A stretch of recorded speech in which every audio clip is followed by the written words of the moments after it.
ప్రార్థన చేసుకుందాం.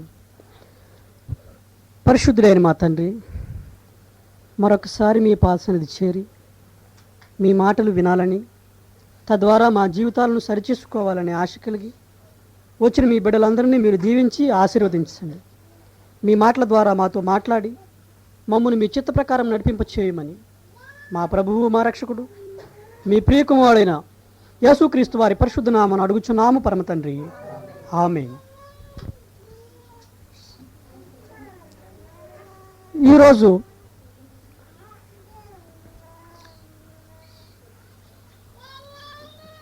మానవ జీవితాలను విచ్ఛిన్నము చేస్తున్నటువంటి అనేకమైనటువంటి దుర్వ్యసనాల గూర్చి మనం ధ్యానిద్దాం. మన జీవితాల్లో ఎన్నో చెడు అలవాట్లు, దేవునికి వ్యతిరేకమైన కార్యాలు మన జీవితాల్లో నిండి మన బ్రతుకుని నాశనం చేసే పరిస్థితి ప్రపంచంలో ఉందండి. కాబట్టి మన జీవితాల్లో ఎటువంటి చెడు అలవాట్లు మన బ్రతుకుని నాశనం చేస్తున్నాయి, మన జీవితాల్లో శాంతి సమాధానం చేస్తున్నాయి, ఈ విషయాలను గురించి మనం నేర్చుకుందామని. ఎందుకంటే ఎవరిని కలిసినా, ఎవరితో మాట్లాడినా కూడా ప్రతి ఒక్కరూ ఏదో ఒక సమస్య చెబుతూ ఉంటారని. అనేక మంది స్త్రీలు తమ భర్తలు పెట్టే చిత్రహింసలు భరించలేక,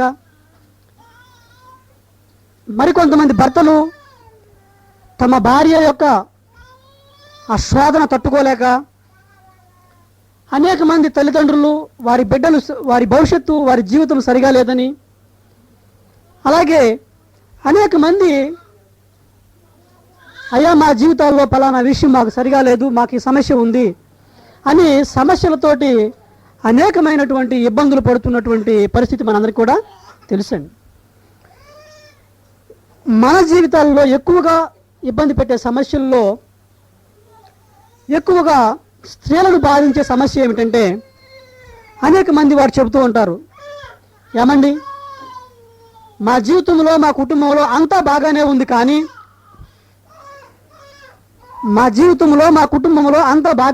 కానీ మా ఆయన బాగా తాగుతాడు, బాగా తాగి అర్ధరాత్రి దాటిన తర్వాత ఎప్పుడో వస్తాడు, ఒక్కొక్కసారి అసలు ఇంటికే రాడు, ఇంటి గురించి పట్టించుకోడు, మేము తిన్నామా లేదా, మేము ఉంటున్నామా లేదా, పిల్లలకి బట్టలు ఉన్నవా లేవా, స్కూల్ ఫీజు కట్టారా లేదా, అసలు ఏ విషయాలు కూడా పట్టించుకోవట్లేదండి.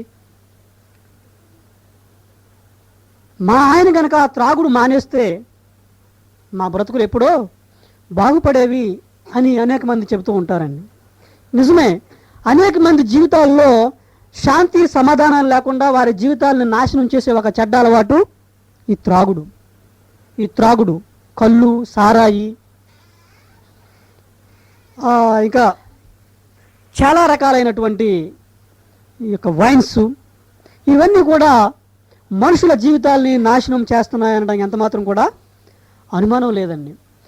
ఇంకా మరికొంతమంది ఏమనుకుంటారంటే, ఈ మందు తాగి బాగా నిద్రపోతే మంచిగా ఒళ్ళు చేస్తుందని, లావు అవుతామని, మంచి రంగు వస్తామని కూడా చాలామంది భ్రమపడుతూ ఉంటారు. పెళ్లి కానప్పుడు నేను చాలా సన్నగా ఉండేవాడిని. చాలామంది ఏమన్నారంటే, బ్రదర్ నీకు సలహా ఇస్తాను, మీరు ఇంత సన్నగా ఉన్నారు కదా, మీరు కనుక డైలీ ఒక బీరు తాగి మంచిగా మాంసము తిని మీరు ఎక్కువగా రెస్ట్ తీసుకుంటే మీరు బాగా లావు అవుతారు, మంచిగా మీరు రంగు కూడా వస్తారు అని చాలామంది సలహా ఇచ్చారండి. ఇటువంటి ఆలోచన చాలామందికి ఉంది అండి. ఇది సాధారణంగా ప్రారంభంలో ఏ విధంగా మనకి అలవాటు అవుతుందంటే, కొంతమంది ఫ్రెండ్స్తో కలిసి, ఈ మధ్యకాలంలో బాగా ఎక్కువైపోయినాయి ఈ అనేకమైనటువంటి ఎంఎన్సీ కంపెనీలు వచ్చిన తర్వాత వారి శాలరీస్ బాగా ఉండటం చేత అనేక మంది, మరీ ముఖ్యంగా ఈ వీకెండ్స్లో అనేక పబ్బులని, క్లబ్లని, వాటిలో చేరి రకరకాల మందు పార్టీలు చేసుకుని వారు వెచ్చలవిడిగా తిరగడం మనం చూస్తూ ఉన్నాం. కాబట్టి వీరు తాగి తందనాలాడి వారు ఏమి చేస్తున్నారో కూడా వారికి అర్థం కానటువంటి భయంకరమైన పరిస్థితి నాడు సమాజంలో ఉందండి. వాస్తవాన్ని గ్రహించండి. నిజంగా మీరు లావు అవ్వాలి అంటే, మీరు మంచి రంగు రావాలి అంటే మీరు మందు తాగవలసిన అవసరం ఏమీ లేదండి. ఎందుకంటే మీరు దానియేలు గ్రంథాన్ని చూసినట్లయితే అక్కడ షడ్రకు, మేషకు, అబేద్నెగో, దానియేలు అనే నలుగురు కూడా వారు చెరలో కొనుకోబడతారు. అప్పుడు ఆ దేశ రాజుగారు ఆ యువకుల్లో మేలైనటువంటి వారిని, మంచి జ్ఞానవంతుల్ని పిలిపించి రాజుగారు తినే భోజనాన్ని, రాజుగారు తాగే పానీయాన్ని కూడా వారికి ఏర్పాటు చేస్తారని, అనగా మందు అలాగే మాంసాహారము వారికి ఏర్పాటు చేస్తారు. అయితే ఈ షడ్రకు, మేషకు, అబేద్నెగో, దానియేలు అనే నలుగురు కూడా రాజుగారు తినేటటువంటి ఆ యొక్క మాంసాహారం తిని ఆ యొక్క మందు తాగి తమని తాము అపవిత్రపరుచుకోకూడదు అనే ఉద్దేశంతో ఆ అధికారితో అంటారు, అయ్యా మేము ఈ యొక్క ఆహారాన్ని మేము తీసుకోవడానికి మాకు ఇష్టం లేదు, కాబట్టి మాకు మామూలు శాకాహారం ఇవ్వండి, మేము తాగడానికి మంచినీళ్ళు ఇవ్వండి చాలు అన్నప్పుడు అధికారి భయపడిపోయాడు. అయ్యా మీరు మామూలు శాకాహారం తిని మంచినీళ్ళు తాగితే మిగతా వారికంటే మీ ముఖాలు లోతుకి వెళ్ళిపోయి మీరు బక్కగా కనిపించినప్పుడు రాజుగారు నా ప్రాణం తీస్తారు కదా అంటే, అయ్యా లేదండి, ఒక 10 రోజులు మీరు మమ్మల్ని మీరు గమనించండి అని రిక్వెస్ట్ చేశారు. వారు చేసినప్పుడు అధికారి ఒప్పుకున్నాడు. ఒప్పుకుని ఈ నలుగురికి ప్రత్యేకంగా శాకాహారము, మామూలు తాగడానికి నీరు ఇచ్చాడండి. ఇచ్చిన తర్వాత కొద్ది రోజులైన తర్వాత వారిని పరిశీలన చేశారు. పరిశీలన చేసినప్పుడు ఎలా ఉందో తెలుసండి. ఒక మాట చూద్దాం. దానియేలు గ్రంథము 1వ అధ్యాయము 14 నుండి 16 వచనములు. అందుకతడు ఈ విషయంలో వారి మాటకు సమ్మతించి 10 దినముల వరకు వారిని పరీక్షించను. 10 దినములైన పిమ్మట వారి ముఖములు రాజు భోజనము భుజించు బాలులందరి ముఖముల కంటేను సౌందర్యముగాను కళగాను కనబడగా, రాజు వారికి నియమించిన భోజనమును పానము కొరకైన ద్రాక్షరసమును ఆ నియమకుడు తీసివేసి వారికి శాఖా ధాన్య నిధులను ఇచ్చెను. ఈ నలుగురు బాలుర సంగతి ఏమనగా, దేవుడు వారికి జ్ఞానమును సకల శాస్త్ర ప్రావీణ్యతయు వివేచనమును అనుగ్రహించెను. మరియు దానియేలు సకల విధములకు దర్శనములను స్వప్నభావములను గ్రహించు తెలివిగలవాడై ఉండెను. చాలండి. ఇక్కడ ఆ అధికారి వారిని పరిశీలన చేసినప్పుడు ఈ మాంసాహారం తిని మందు తాగిన వారి కంటే శాకాహారం తిని ఈ నీరు తాగిన వారి యొక్క ముఖాలు చాలా తేజస్సుగా అనిపిస్తున్నాయంట. 15వ వచనం చూడండి. రాజు భోజనము భుజించు బాలురందరి ముఖముల కంటే సౌందర్యముగాను కళగాను కనపడ్డాయండి. ఎలా ఉన్నాయండి? చాలా సౌందర్యంగా, చాలా కళగా ఉన్నాయి. మరి మందు తాగిన వారు, ఈ మాంసము తిన్నవారి యొక్క ముఖాలు కళాహీనముగా, సౌందర్యరహితముగా ఉన్నాయి. గమనించండి ప్రియమైన దేవుని పిల్లారా, మీరు లావుగా తయారవ్వాలన్నా, అందంగా తయారవ్వాలన్నా, మీరు మంచి సౌందర్యవంతులు కావాలన్నా మీరు మందు తాగి పడుకోవాల్సిన అవసరం ఏమీ లేదండి. మీరు దైవభక్తి కలిగి మీ మనసు ప్రశాంతముగా ఉంచుకొని మీ హృదయంలో ఎటువంటి కల్మషము, ఎటువంటి కలతలు లేకుండా మీరు ప్రశాంతంగా దేవుని వాక్యానుసారము జీవిస్తే అందరికంటే మీ యొక్క ముఖాలు తేజస్సుగా ఉంటాయి. మీరు చాలా ఆరోగ్యంగా ఉంటారు. అన్నిటికంటే ముఖ్యంగా మీరు దేవుని దృష్టిలో మీరు యోగ్యులుగా ఎంచబడతారు. వారు ఈ నలుగురు కూడా మిగిలిన అందరికంటే ప్రత్యేకంగా ఉండబట్టే దేవుడు వారి గురించి ఒక మంచి మాట అంటున్నాడు. 17వ వచనము. దేవుడు వారికి జ్ఞానమును సకల శాస్త్ర ప్రవీణతయు వివేచనయు అనుగ్రహించాను.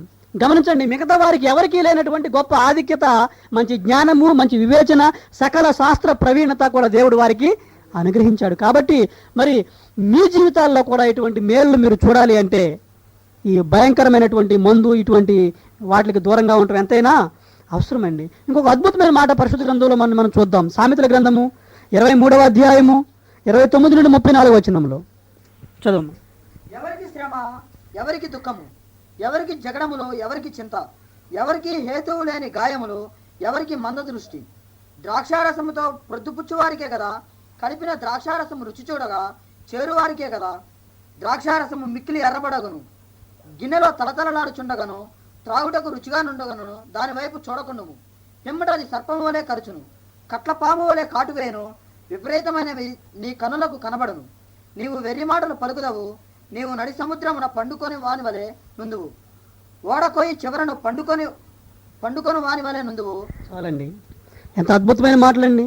ఎవరికి శ్రమ, ఎవరికి దుఃఖము, ఎవరికి జగడములు, ఎవరికి చింత, ఎవరికి హేతువు లేని గాయములు, ఎవరికి మంద దృష్టి. ఎవరి జీవితంలో భయంకరమైన ఏడుపులు, ఎవరి జీవితంలో భయంకరమైన వేదన, ఎవరి జీవితంలో భయంకరమైన శోధన.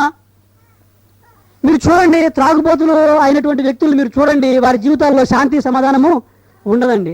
వారు కష్టపడి సంపాదించుకున్న ధనాన్ని అంతా కూడా వారు ఈ యొక్క త్రాగుడికే వారు ఖర్చు పెడతారు. పొద్దున్న నుండి సాయంకాలం వరకు వారు కష్టపెడితే 200 వస్తాయి. ఆ 200 రూపాయలు పట్టుకెళ్ళి ఆ షాపులో ఇచ్చి ఒక ఫుల్ హాఫ్ తీసుకుంటాడు, దానితో తృప్తి పడిపోతాడు. అంతే తప్ప తన భార్య తన బిడ్డలు మిగిలిన వారు తిన్నారా, ఉన్నారా, వాళ్ళు ఏమి చేస్తున్నారనే విషయాన్ని వాళ్ళు పట్టించుకోరండి. అందుకనే వారి జీవితాల్లో అనేకమైనటువంటి శ్రమలు, అనేకమైనటువంటి బాధలు. అందుకని ఇక్కడ దేవుడు చెప్తూ ఉన్నాడు, ఆయన ఎవరికి శ్రమ, ఎవరికి దుఃఖము, ఎవరికి జగడములు, ఎవరికి చింత, ఎవరికి హేతువు లేని గాయములు, ఎవరికి మంద దృష్టి.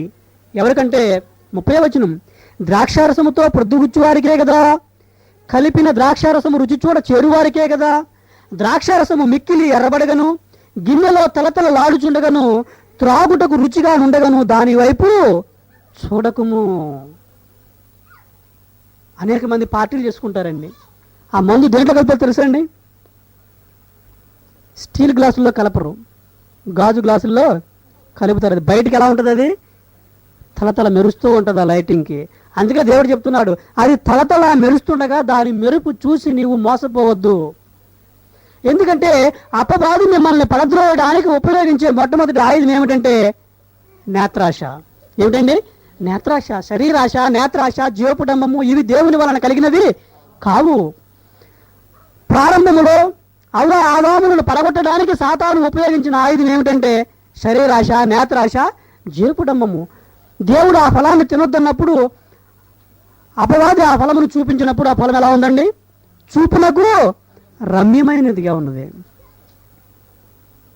అందుకే ఇక్కడ దేవుడి వాక్యం సెలవిస్తూ ఉంది, అది త్రాగుటకు రుచిగా ఉండకను, దాని వైపు నీవు చూడకము. చూస్తే ఏమవుతుందో తెలుసా? పిమ్మట అది సర్పము వలె కరచును, కట్ల పాము వలె కాటు వేయును. నీవు దాన్ని ముట్టుకుంటే, నీవు దాన్ని తాగితే అది నిన్ను కరుస్తుంది.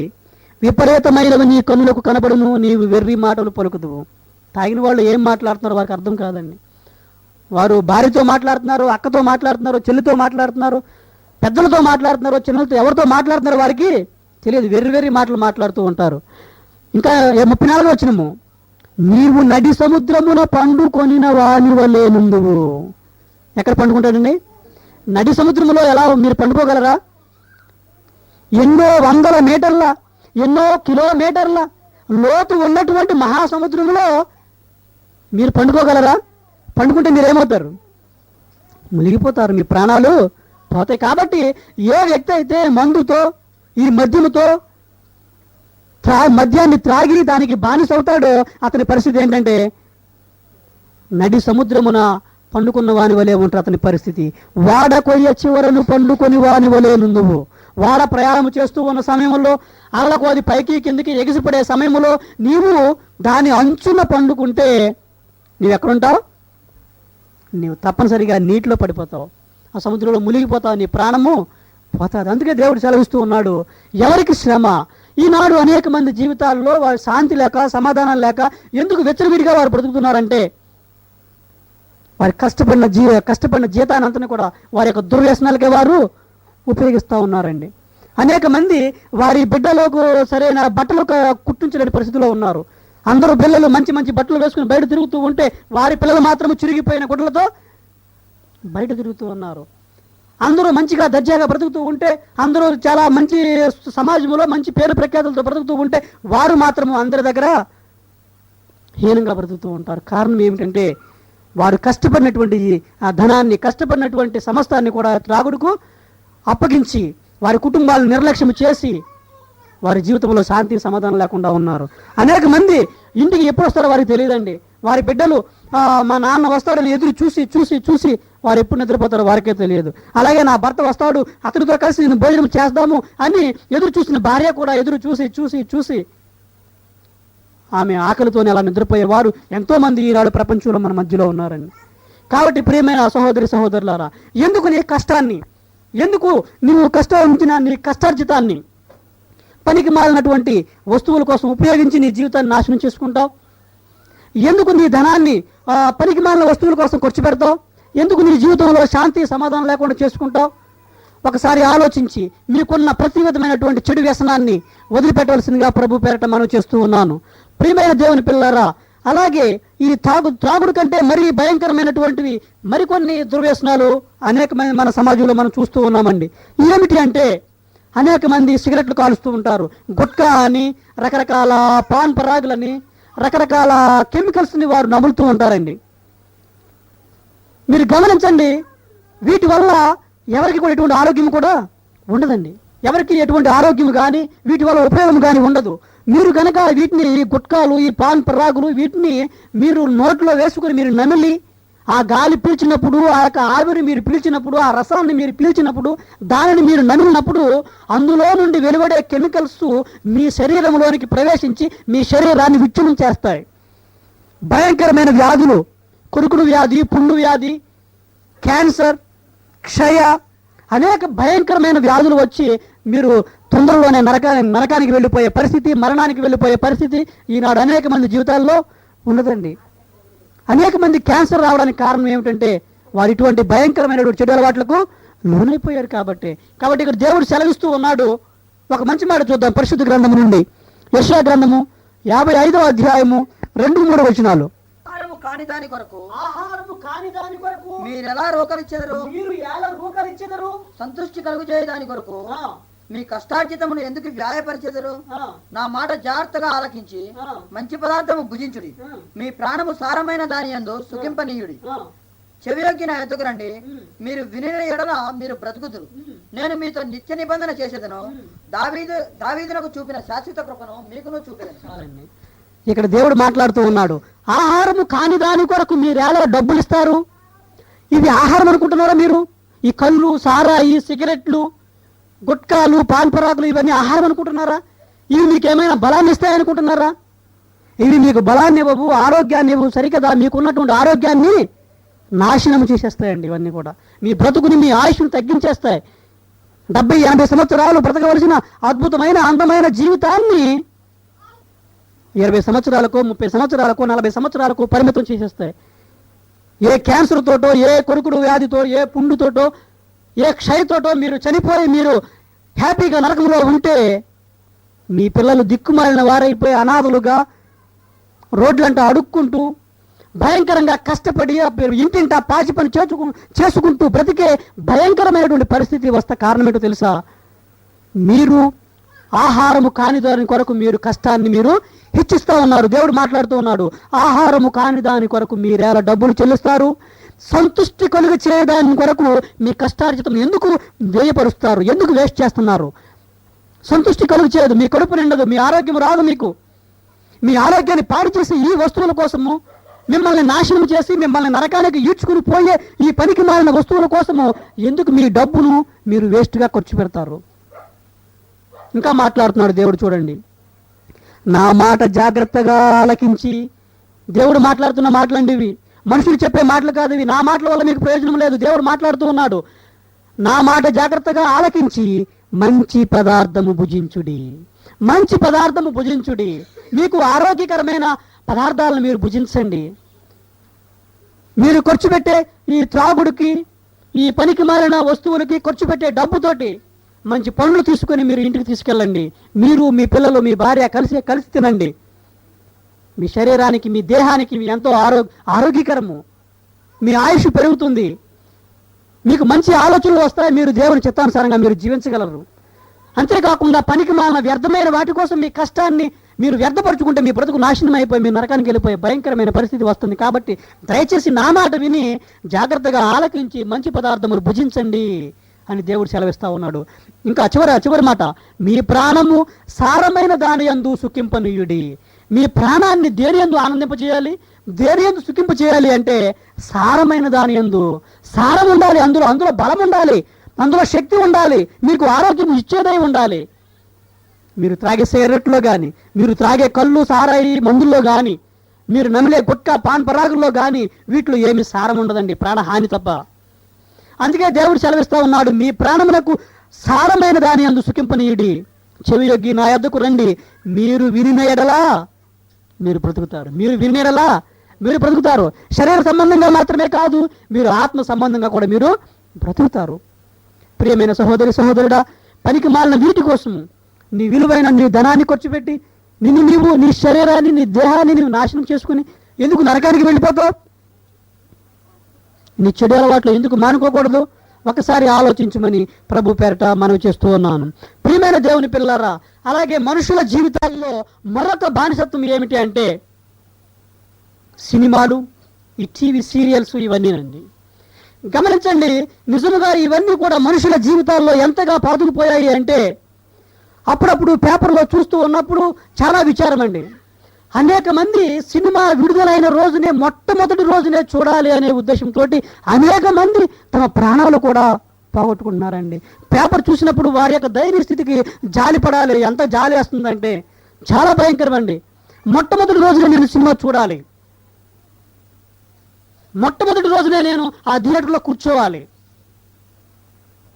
ఏమిటి నీకు ఉపయోగము? మొట్టమొదటి రోజు నీ సినిమా చూస్తే నీకు వచ్చేది ఏమిటి? నీకు కలిగే ప్రయోజనం ఏమిటి? ఒకసారి ఆలోచించండి.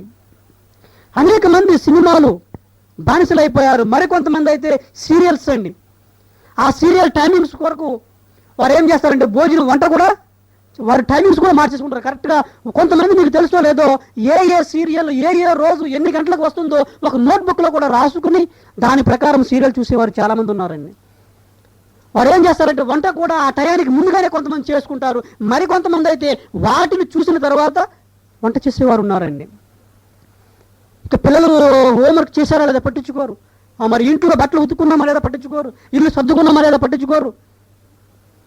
ఒకసారి ఏమైందంటే ఒక సీరియల్ వచ్చే సమయంలో ఆ ఇంట్లో కరెంటు పోయిందండి.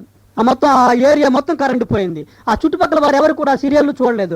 ఒక ఆమె పక్క ఊర్లో వేరే ఊర్లో ఉన్నటువంటి వారి సిస్టర్కి ఫోన్ చేసి అరగంట సేపు ఫోన్లో ఎస్టీడీ మాట్లాడిందండి. ఏమిటయ్యా అంటే, ఏమిటి ఈరోజు సీరియల్లో ఏం జరిగిన కథ ఏమిటి? ఏమిటంటే ఈనాడు అనేక మంది ఒక్కొక్క వ్యక్తిని ఒక్కొక్క వ్యసనానికి బానిస అయిపోయారండి. అది చూడడానికి చాలా సింపుల్గా మీకు అనిపించవచ్చు. మేము చూసేది టీవీయే కదా, మేము చూసేది సినిమాయే కదా, నేను తాగేది ఒక చిన్న బాటిల్ హాఫే కదా, ఒక క్వార్టరే కదా, నేను తాగేది ఒక చిన్న సిగరెట్టే కదా, నేను తాగేది ఒక చిన్న బీడీయే కదా అని మీరు అనుకోవచ్చు. ఆ చిన్నదే మీ యొక్క జీవితాల్ని నాశనం చేస్తుంది. కడవ నిండా పాలు తీసుకొని, పరిశుభ్రమైన శుద్ధమైన పాలు తీసుకొని దాంట్లో ఒక్క విషము చుక్క వేయండి, ఏమవుతాయి? పాలన్నీ కూడా విషమైపోతాయండి. అదే కడవ విషములో ఒక పాల చుక్క వేయండి, ఆ విషం అంతా పాలవుతుందా? అవదండి. ఎందుకంటే ఈ సృష్టిలో ఈ ప్రపంచంలో ఉన్నటువంటి వాస్తవం ఏమిటంటే మంచిగా ఉన్నదాన్ని ఈజీగా చెడగొట్టవచ్చు. మీరు కడవడు పాలలో ఒక్క విషపు చుక్క వేశారంటే కడవలో ఉన్న పాలన్నీ కూడా విషమైపోతాయి. ప్రశాంతంగా ఉన్న మీ జీవితంలో, సంతోషంగా ఉన్న మీ జీవితంలో, ఆనందంగా గడిచిపోయే మీ బ్రతుకులలో ఒక చిన్న వ్యసనం అనే ఒక పాయిజన్ విషపు చుక్క మీ జీవితంలో ప్రవేశించిందంటే మీ బ్రతుకులో నాశనం అండి, నాశనం. అది చిన్నదే కావచ్చు, అది పెద్దదే కావచ్చు. కడివెడు పాలను ఎలాగైతే ఒక చిన్న విషపు చుక్క మొత్తము పాలన్నిటిని విషముగా మార్చిందో, మీ జీవితాల్లో మీ బ్రతుకుల్లో ఉన్న ఒక చిన్న వ్యసనం మీ జీవితాల్లో శాంతి లేకుండా, సమాధానం లేకుండా, నెమ్మది లేకుండా చేస్తూ ఉంటుంది. గమనించండి ప్రియమైన దేవుని పిల్లారా, మీలో ఎటువంటి వ్యసనం ఉందో నాకైతే తెలియదు. మీలో ఉన్న వ్యసనం ఏమిటో మీరు గ్రహించాలి. అనేక మంది సినిమాలు చూసి, ఇక టీవీలు చూసి, ఈ సీరియల్ చూసి, మరికొంతమంది అయితే అడ్వాన్స్డ్గా ఇంటర్నెట్లో వచ్చే పనికి మాలిన అశ్లీల దృశ్యాలు చూసి ఈ లోకంలో ఎందుకు పనికిరాని భ్రష్టులుగా మారిపోతూ ఉన్నారండి. పనికి మాలిన దృశ్యాలు చూసి, పనికి మాలిన పుస్తకాలు చదివి, చెడు సాహిత్యం చదివి, చెడ్డ సినిమాలు చూసి అనేక మంది భ్రష్టులుగా మారిపోతూ ఉన్నారండి. ఎందుకు మీ యొక్క కళను మీరు చెరుపుకుంటారు? ఎందుకు మీరు భ్రష్టులుగా మారిపోతారు అని దేవుడు కొన్ని మాటలు మిమ్మల్ని అడగాలని ఆశపడుతూ ఉన్నాడు. కొన్ని మాటలు చూద్దాం. కీర్తనల గ్రంథము 24వ అధ్యాయము 3-4 వచనాలు. యెహోవా పర్వతములకు ఎక్కదగిన వాడెవడు? ఆయన పరిశుద్ధ స్థలములలో నిలవదగిన వాడెవడు? వ్యర్థమైన దాని యందు మనసు పెట్టకయు, కపటముగా ప్రమాణము చేయకయు, నిర్దోషమైన చేతులను, శుద్ధమైన హృదయమును కలిగి ఉండువాడే. ఇక్కడ దేవుడు మాట్లాడుతూ ఉన్నారండి. యెహోవా పర్వతమునకు ఎక్కదగిన వాడు ఎవడు? ఆయన పరిశుద్ధ స్థలములో నిలువదగిన వాడు ఎవడు? ఎవరు? మీలో ఎవరికైనా దేవుని సన్నిధిలో నిలవబడే అర్హత ఉందా? మీలో ఎవరైనా దేవుని పరలోకాన్ని చేరుకునే యోగ్యత మీలో ఉందా? ఎవరికి ఉంటుంది అంటే ఇక్కడ సెలవిస్తూ ఉన్న 4వ వచనము, వ్యర్థమైన దాని యందు మనసు పెట్టనివాడు. వ్యర్థమైన దాని యందు మనసు పెట్టనివాడు. ఏదండి? ఏది నీకు ఉపయోగపడేది చెప్పండి. మీరు చూసే టీవీలో కానీ, సినిమాలలో కానీ, ఈ సీరియల్లో కానీ మీకు పనికి వచ్చే విషయాలు ఏమైనా ఉంటాయా? ఎంత దురదృష్టం అంటే ఈ మధ్య కాలంలో మీరు టీవీలో వచ్చే క్విజ్ ప్రోగ్రామ్స్ని కూడా మీరు పరిశీలన చేస్తే వారు అడిగే ప్రశ్నలు ఏంటో తెలుసా? ఏ సినిమాలో ఏ హీరో, ఏ సినిమాలో ఏ హీరోయిన్, ఏ సినిమాకి సంగీత దర్శకుడు ఎవరు, ఏ సినిమాకి ఎవరు దర్శకత్వం వహించారు, ఇవన్నీ అడగవలసిన ప్రశ్నలు. నిజంగా ఒకసారి మీరు వ్యవస్థను మీరు ఆలోచిస్తే ఈ వ్యవస్థ అంతా కూడా ఏమైపోయింది? భ్రష్టత్వం పట్టేసింది. భ్రష్టత్వం పట్టేసిందండి. మీరు ఏ సినిమా, ఏ టీవీ చూడండి, అన్నింటిలో అడిగే క్విజులో అడిగే ప్రశ్నలు అన్నీ కూడా ఏమిటంటే సినిమాలకు సంబంధించినవి, సీరియల్కి సంబంధించినవే తప్ప మన బ్రతుకులకు అవసరమయ్యే మంచి మాటలు కానీ మంచి ప్రశ్నలు ఎవరు కూడా అడగడం లేదండి. ఇది దేశానికి పట్టినటువంటి ఈ యొక్క వ్యవస్థకు పట్టినటువంటి పెద్ద దురవ్యవస్థగా మనము చెప్పుకోవచ్చు. అందుకే దేవుడు సెలవిస్తూ ఉన్నాడు, ఎవడు దేవుని సన్నిధిలో నిలవగలిగిన వాడు అంటే వ్యర్థమైన దాని యందు మనసు పెట్టనివాడు. ఏ వ్యక్తి అయితే వ్యర్థమైన దాని యందు మనసు పెట్టడో ఆ వ్యక్తి దేవుని సన్నిధిలో నిలవబడే కెపాసిటీ కలిగి ఉంటాడు. యెషయా గ్రంథము 33వ అధ్యాయము 15, 16, 17 వచనాలు కూడా చూద్దాం. నీతిని అనుసరించి నడుచుతూ యథార్థముగా మాట్లాడుచు నిర్బంధన వలన వచ్చు లాభమును ఉపేక్షించుచు లంచము పుచ్చుకొనకుండా తన చేతులు మలుపుకొని హత్యైన మాట వినకుండా చెవులను మూసుకొని చెడుతనమును చూడకుండా కన్నులను మూసుకొని వాడు ఉన్నత స్థలమును నివసించును. పర్వతములలోను శీలలు అతనికి కోటయగును, తప్పక అతనికి ఆహారము దొరుకును, అతని నీడు అతనికి శాశ్వతముగా ఉండును.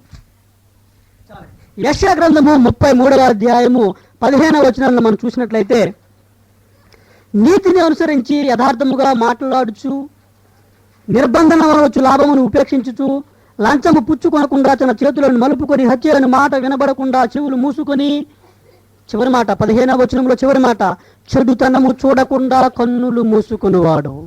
చెడుతనము చూడకుండా కన్నులు మూసుకొనివాడు ఉన్నత స్థలమున నివసించును. నీవు ఉన్నత స్థలమున నివసించు. ఎప్పుడు నీవు ఉన్నత స్థలమును నివసిస్తావు? నీవు ఉన్నత స్థలం అంటే మీరు పెద్ద బిల్డింగ్ అనుకోకండి, ఈ లోక సంబంధమైన ఇంట్లో ఉండమని మీరు అనుకోకండి. మీరు ఎప్పుడు ఉన్నతమైన స్థలాల్లో మీరు నివసించగలరు? ఉన్నతమైన స్థలము అనగా పరలోకము, దేవుని యొక్క పరలోకము. ఆ పరలోకములో ఎవడు ఉంటాడు? ఉండుటకు అర్హుడు ఎవరు అంటే ఇక్కడ చెప్తూ ఉన్నాడు, చెడుతనము చూడకుండా కన్నులు మూసుకునివాడు. చెడుతనము చూడకుండా కన్నులు మూసుకునివాడు. ఎంతమంది కన్నులు మూసుకుంటున్నారు? కన్నులు మూసుకోవడం కాదు, మనకున్న కన్నులను మరింత పెద్దవి చేసుకుని చూస్తూ ఉండండి. ఈరోజు ప్రపంచంలో ఎంత భయంకరం అంటే ఆ సొదొమ గొమొర్రా సమయంలో ఆ సందర్భాన్ని మీరు చూస్తే, ఆ లోతు ఇంటికి వచ్చినటువంటి ఆ బాటసారుల్ని పాడు చేయాలని ఆ గ్రామ ప్రజలందరూ కూడా చిన్నవారి మొదలుకొని పెద్దవారి వరకు అందరూ కూడా ఇంటి చుట్టూ గుమి కొడతారు. అప్పుడు దేవుడు దూత వారందరికీ కూడా చీకటి కలుగు చేస్తాను. భయంకరమైన చీకటి. ఎంత చీకటి అంటే మనిషి అనేవాడు కనిపించినంత కఠినమైనటువంటి చీకటి. అయితే వచ్చిన ప్రజలు ఏం చేస్తున్నారు తెలుసండి?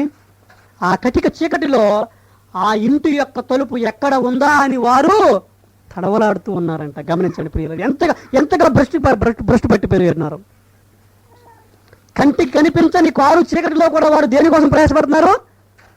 ఆ తలుపు ఎక్కడ ఉంది, ఆ తలుపు పగలగొట్టుకుని మేము వెళ్ళి వ్యభిచారం చేయాలి అనేటటువంటి తాపత్రయము.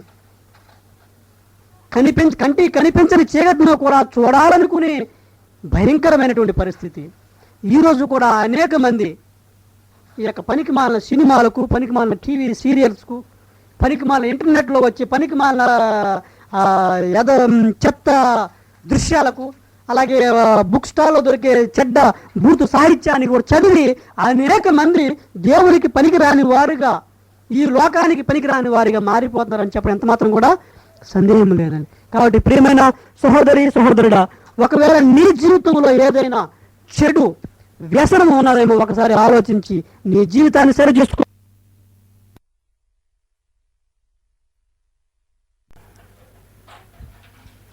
ఇక మనుషుల జీవితాలలో మనుషుల జీవితాలలో మనిషిని మరింతగా దిగజార్చి పతనము చేసే మరొక దుర్వ్యసనం ఏమిటంటే వ్యభిచారం. వ్యభిచారం. మీరు ఏ పేపర్ చూడండి, ప్రియుడితో కలిసి భర్తను హతమార్చిన కసాయి భార్య, లేదా ప్రియురాలితో కలిసి భార్యను కడతీర్చిన కసాయి భర్త. అనేక మంది ఈ వ్యభిచార కూపంలో కూరుకుపోయి అందమైన తమ జీవితాలను, అందమైన తమ భవిష్యత్తును కూడా నాశనం చేసుకుంటూ ఉన్నారండి. అనేక మంది తనకి చక్కటి భార్య ఉన్నప్పటికీ, తనకి చక్కటి భర్త ఉన్నప్పటికీ, తన ఇంటిలో అన్నీ కూడా సక్రమంగా ఉన్నప్పటికీ కూడా ఏదో ఒక ఆశ, శరీరాశ, ఈ శరీరాన్ని తృప్తిపరచుకోవాలని, ఈ శరీరానికి కావలసినటువంటి కోరికలన్నీ తీర్చాలనే ఉద్దేశంతో అడ్డదారిలో, తప్పుదోవలో ఈ వ్యభిచారము, అక్రమ సంబంధాలకు అనేక మంది పాల్పడి తమ బంగారు జీవితాన్ని, అందమైన జీవితాన్ని చేజేతులో కూడా వారు పాడు చేసుకుని వారి జీవితాన్ని నరకప్రాయం చేసుకుంటూ ఉన్నారండి. నిజమే ప్రియులారా, అనేక మంది ఈనాడు ఈ యొక్క వ్యభిచారానికి బానిసైపోయినట్టుగా మనం చూడవచ్చు. పరిశుద్ధ గ్రంథంలో మీరు చూసినట్లయితే దావీదు గారు ఆయన గొప్ప భక్తులై ఉండి, దేవుని గురించి పరిపూర్ణంగా తెలిసిన వాడై ఉండి కూడా బత్షెబా విషయంలో ఆయన చేసినటువంటి పొరపాటు చాలా గొప్పదండి. ఏమిటి అంటే, అందరూ కూడా యుద్ధంలో ఉన్న సమయంలో ఈయన తన మేడపై తిరుగుతూ ఉన్న సమయంలో ఆయన దూరం నుండి ఒక భయంకరమైన దృశ్యాన్ని చూశాడు.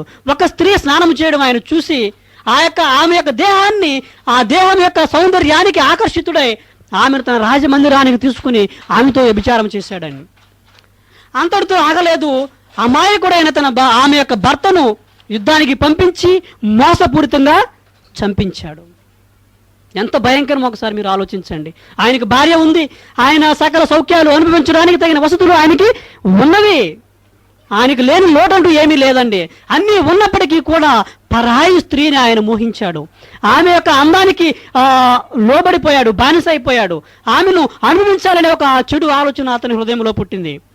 కేవలము ఆమెను పాడు చేయడమే కాకుండా అమాయకుడైన ఆమె యొక్క భర్తను కూడా ఆయన దారుణంగా మోసపూరితంగా చంపించాడు.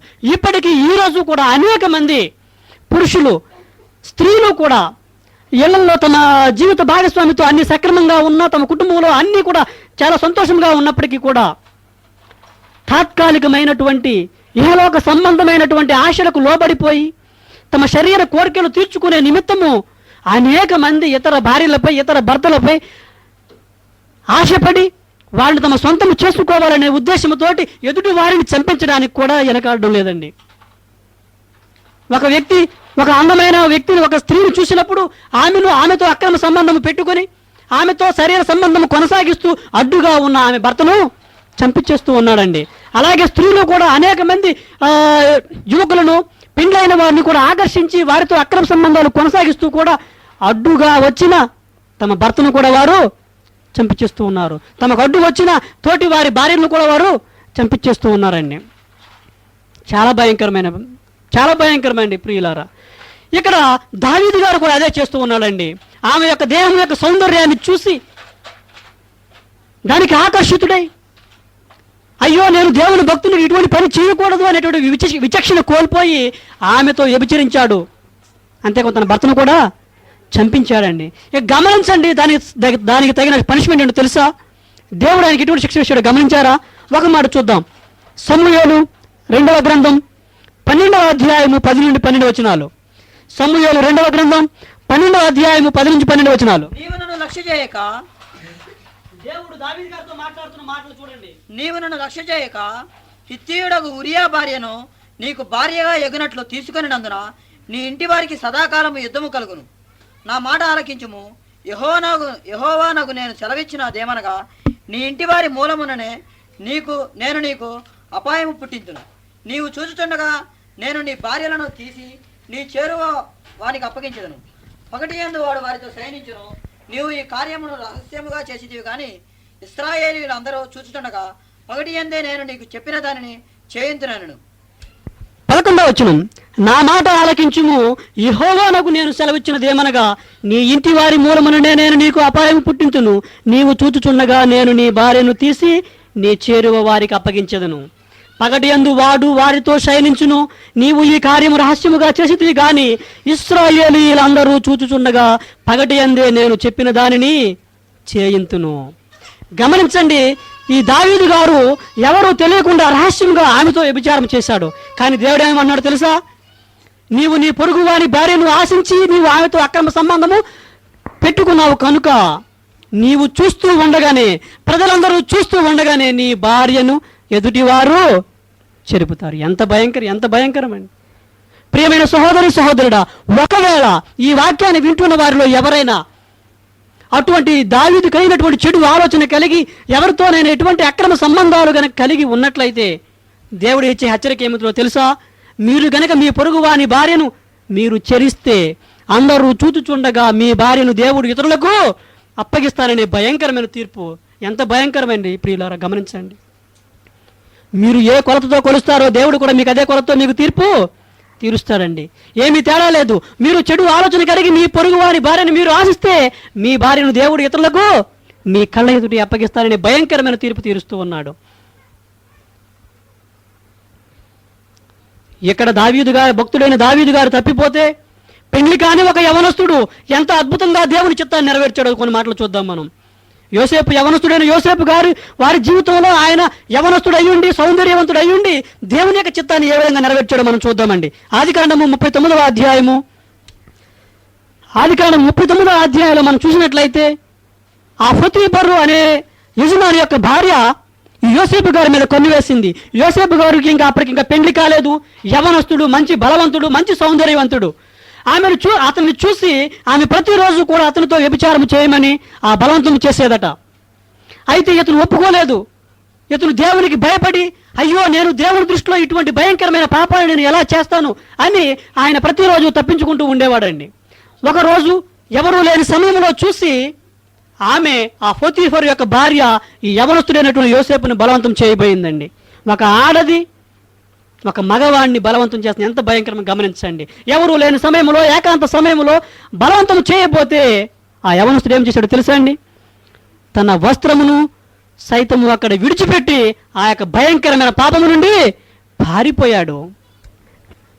అపోస్తలుడైన పౌలు గారు తిమోతికి రాసిన 2వ పత్రిక 2వ అధ్యాయము 22వ వచనము, నీవు యవనేచ్ఛల నుండి పారిపోము, పవిత్ర హృదయములై ప్రభువునకు ప్రార్థన చేయవారితో.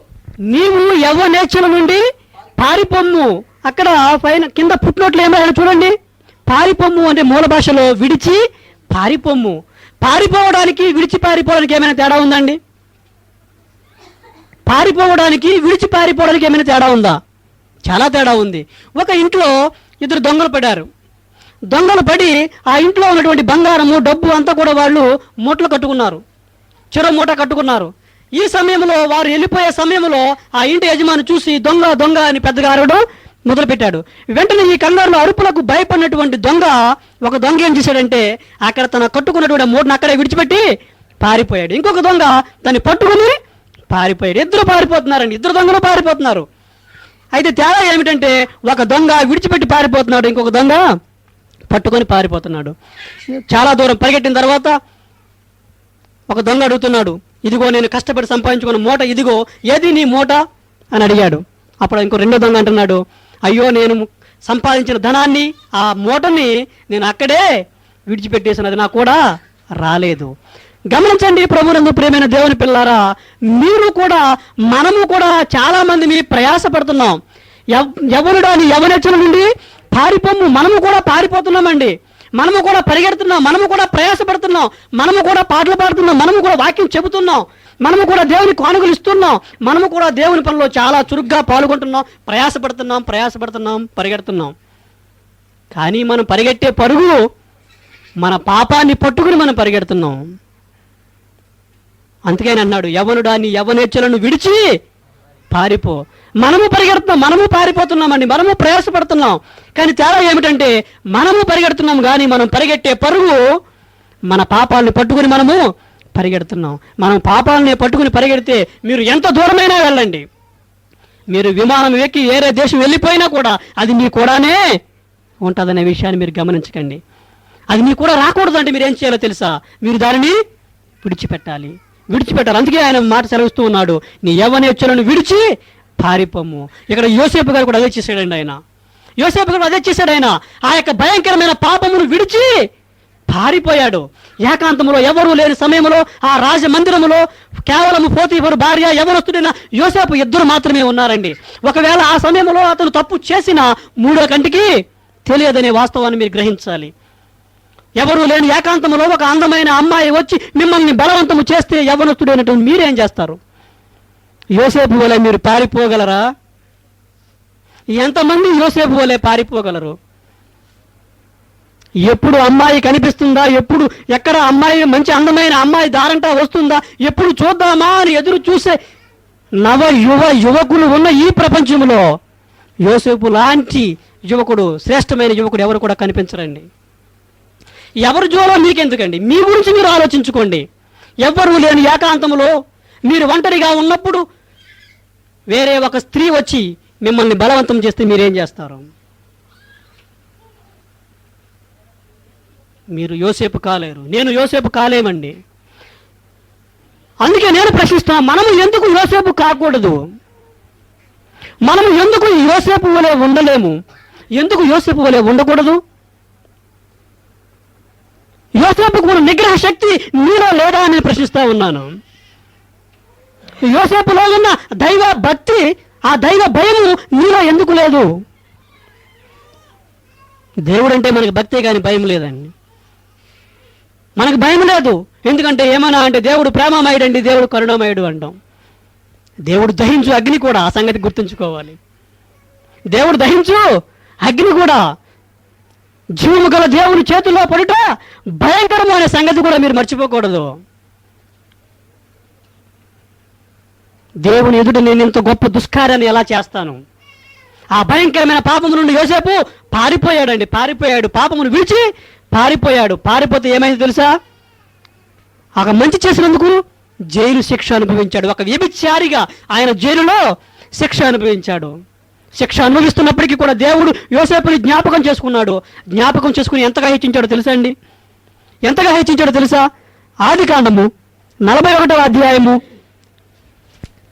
38 నుండి 44 వచనాల వరకు మీరు చూసినట్లయితే ఆ దేశము అంతటి మీద అతనిని అధికారిగా నియమించాడండి. ఎంత గొప్ప సంగతి ప్రియులారా, గమనించండి.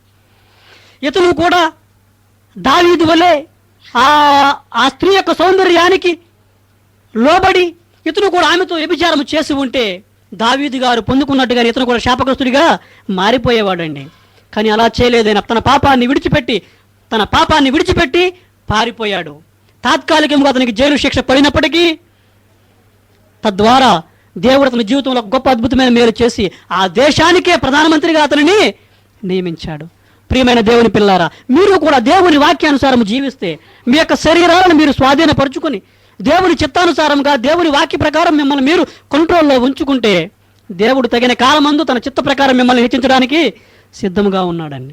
మీరు ఈ లోకంలో పేదవారిగా ఉండొచ్చు, పనికి మాలిన వారిగా ఉండొచ్చు, కానీ పరలోకంలో దేవుడు మిమ్మల్ని అందరికంటే ఉన్నతమైన స్థితిలో ఉంచాలని ఆశపడుతూ ఉన్నాడు.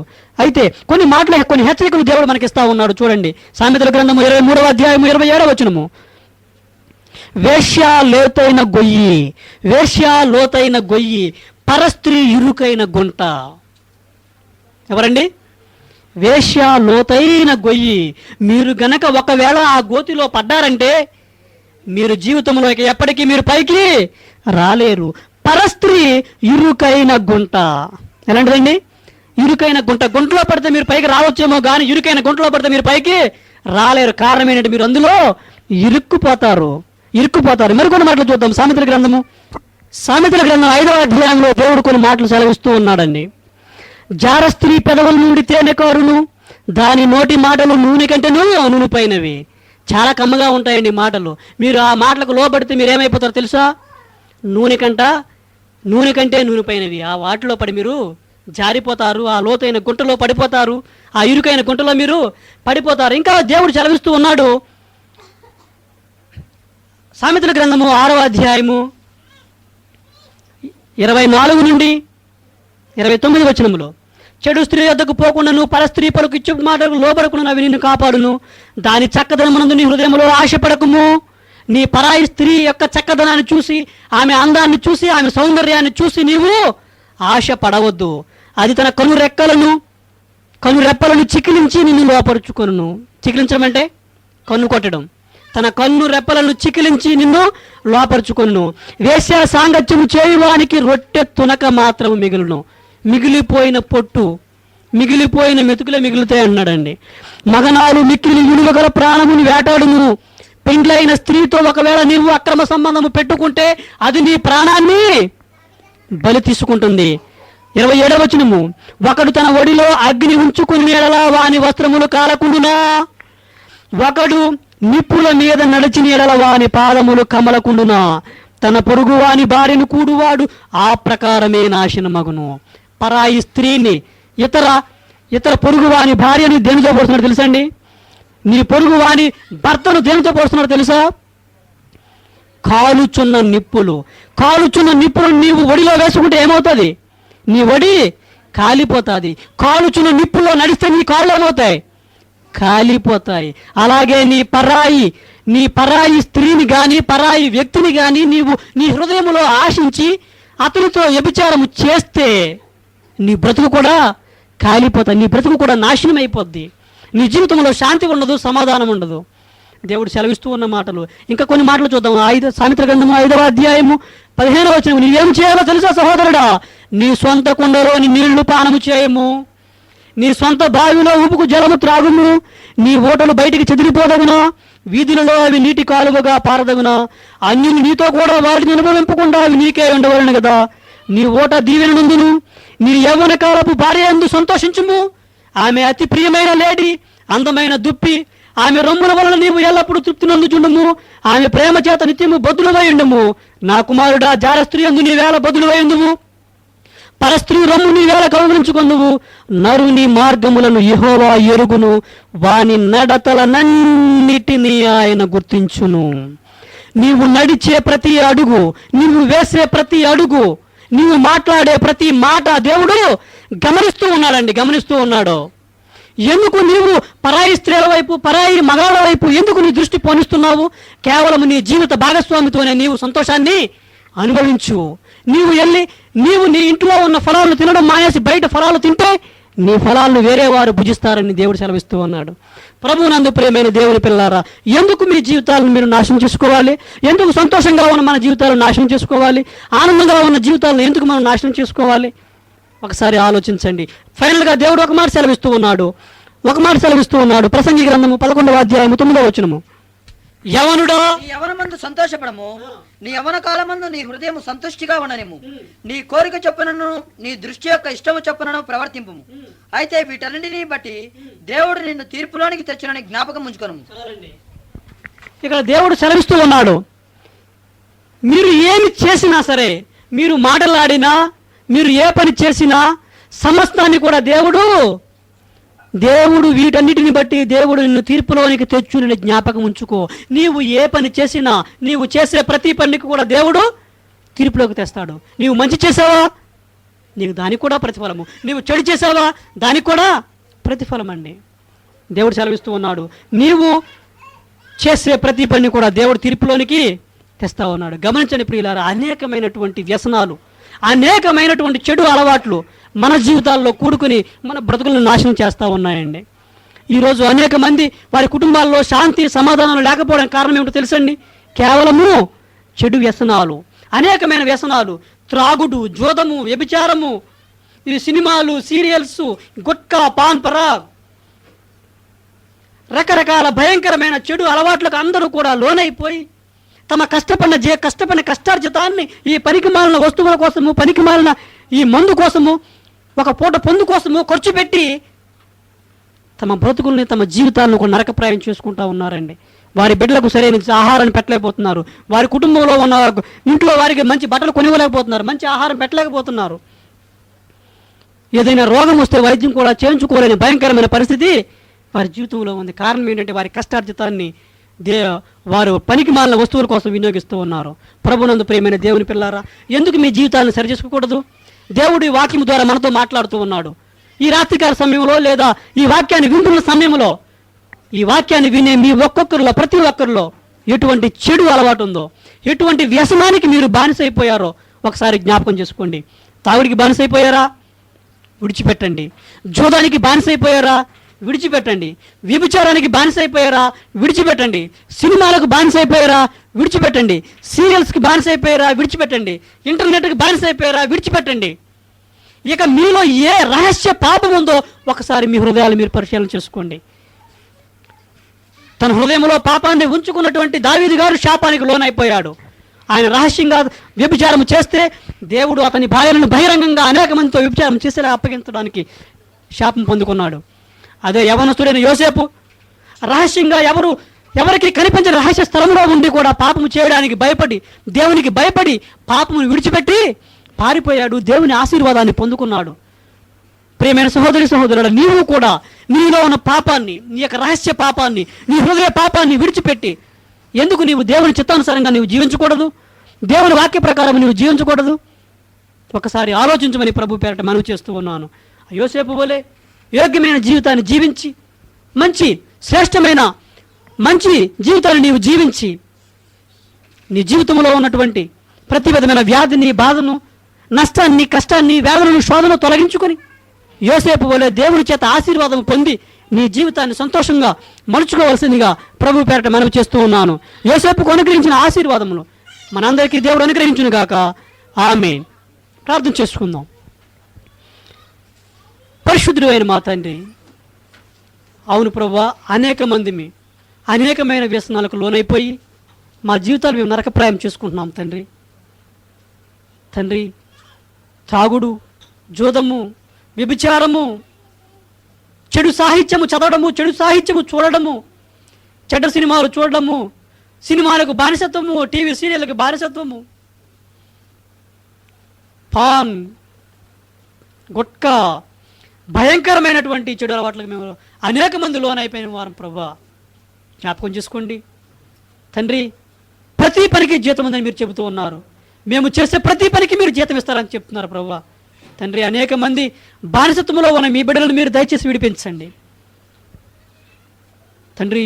యవనస్తుడైన యోసేపు పాపమును విడిచిపెట్టి పారిపోయినట్టుగా మేము కూడా పాపమును విడిచిపెట్టి పారిపోయి మీ చెంతకు చేరి మీ చిత్తానుసారంగా జీవించి మీ యొక్క ఆశీర్వాదాలు పొందుకునే భాగ్యం దయచేయండి.